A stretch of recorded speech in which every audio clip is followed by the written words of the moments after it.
guys, and welcome back to my channel. So in a few videos ago I had this makeup look on and pretty much every single comment was asking for this tutorial. The only thing that's different about this look and the one that I wore in the video is that I did switch up the lip, and that is only because I showed what lip combo that was in my last tutorial. So I'll have that link down below if you guys want to know the products, but I'm also going to have that lip combo listed down below as well if you guys want to check out those products too.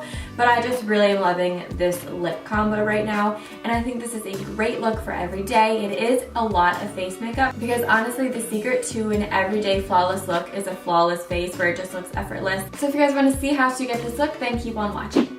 Starting off, I am using the Nivea Post Shave Men's Original Balm. You know what it's called. Everyone and their mother uses this. I can see why it's an amazing product.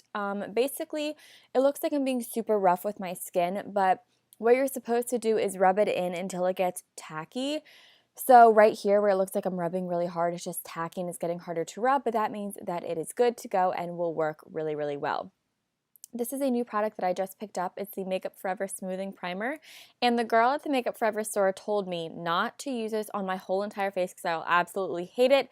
It will change the foundation color. It will just be horrible. So I warm it up on the back of my hand and I put it on places that I want to be smooth and not crease. So I put this where I have pores, around my smile lines, and on my nose. And I do notice that those areas stay smooth all day long. You can use this under your makeup or on top of your makeup. This is the MAC Water Weight Foundation. I think it's new and I use it with a beauty blender and I am obsessed with it. I'm in the shade NW18 and I'm gonna show you here that literally the smallest amount of this product really covers your entire face. And the best part is that it looks like skin. So I wanted to leave a pretty big portion of this clip in here so you guys can really see just how well this foundation works, because I tend to rush through foundation clips a lot because they're kind of boring. I think this one is really amazing and I did want you guys to see it. Now I go on to concealer, and this is the NARS Creamy Concealer in the shade Vanilla. I recently fallen back in love with this concealer and I don't know why I ever stopped using it. Yes, I do. I ran out of it and I never rebought it, but I just bought it again. I also found out a great trick for contouring my nose. I contour the sides or I highlight the sides where the contour would go, and then I contour down the middle, and then you have two perfect little racetrack lines for where your contour should go, so it really is like foolproof and it just guides the contour. It's really awesome. Then I go back in with the Graftobian Contour Cream Palette. I'm obsessed with this. I'll have a link down below if you guys want to get it for yourself. Kind of expensive, but totally worth it. So I just contour my face, cheekbones, nose, forehead, jawline. You guys know the drill. Again, this is just so aesthetically pleasing. I had to just keep it in.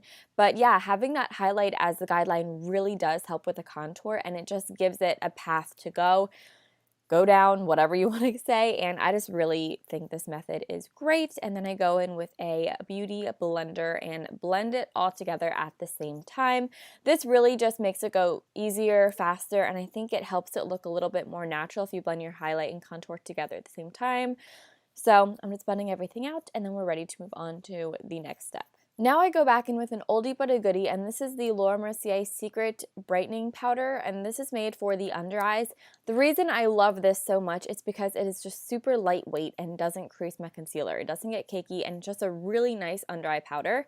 This is also a newer product from MAC. It's their Defining Sculpt Powder, I think, but this is great for me especially because I don't like the look of a lot of powder.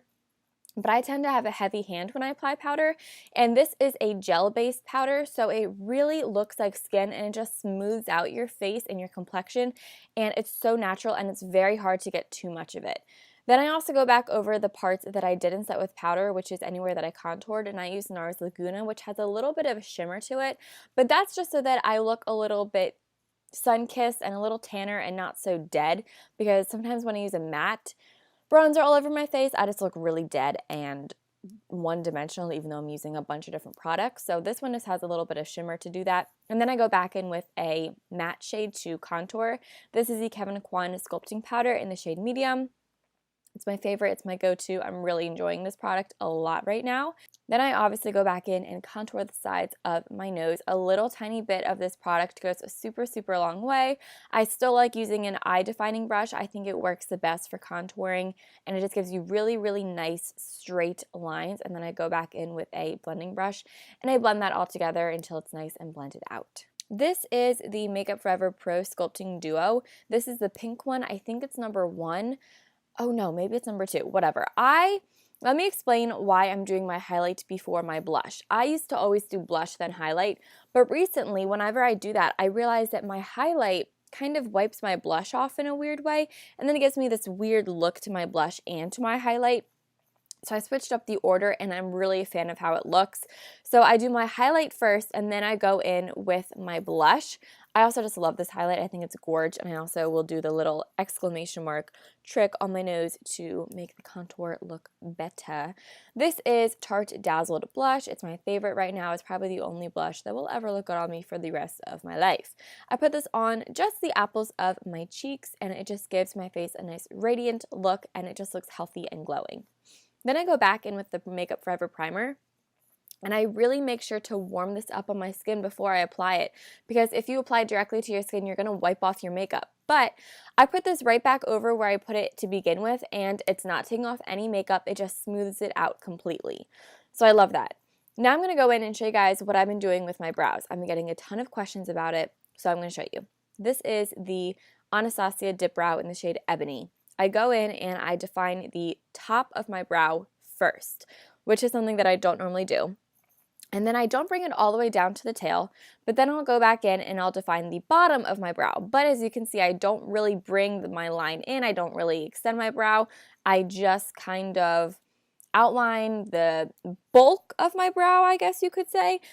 And then I fill it in with whatever product is left on my brush of the dip brow. Then I go back in with this Kimco brow pencil, and I like this because it is very precise and it really can give you hair-like strokes. So I use this to extend my tail a little bit because using a brush with a dip brow can sometimes make it too thick. And then I'll extend the inner part of my brow and I'll go in and I'll make very, very small strokes to mimic hairs. And I just bring my brow into the desired shape that I want it to be, the desired length. I bring it in a little bit more just to make my nose appear a little bit smaller. And the farther I get in, the less pressure I'm using so that it is kind of like an ombre fade of a brow. I really like that look. And then after it gets to how I like it, I kind of just spoolie it once and then I stop touching it because I know if I keep playing with it, I'll just make it look messy. So then I go in with a brow gel and I set that. I don't really set the new hairs that I made, I just set my actual brow itself, and then I like to go in and define it even more with the Graftobian Contour Cream palette, and I take the lightest one and I go right underneath of it with a super, super small brush. This is from Crown Brush. This has probably become one of my favorite brushes because I use it for so many purposes. So I'm going to have it linked below, but I love it. And I just define the underneath of my brow. And then when I have it how I like it, I start dragging the product down. And this acts as a highlight for the brow. And it also really, really, really cleans up the brow a lot. So after that is finished, my brows are done. And that is just how I've been doing my brows lately. I then go back in with the NARS Creamy Concealer. And I'll apply this to my lids so that my lids match my face and aren't a little red or patchy. If you have lids that aren't really transparent, you totally don't need to do this, but mine just always tend to be a little bit darker than my face. I go back in with my sculpting powder that I used on my face, and I'm going to just set the concealer with this just to ensure that it doesn't crease, because unfortunately this concealer does crease for me when I don't set it.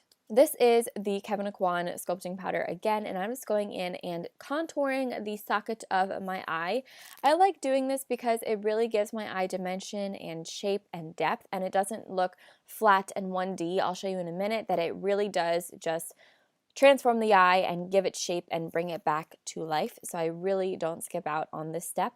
And then I also run this shadow along my lower lash line with a eye shader brush. This one is from Tarte.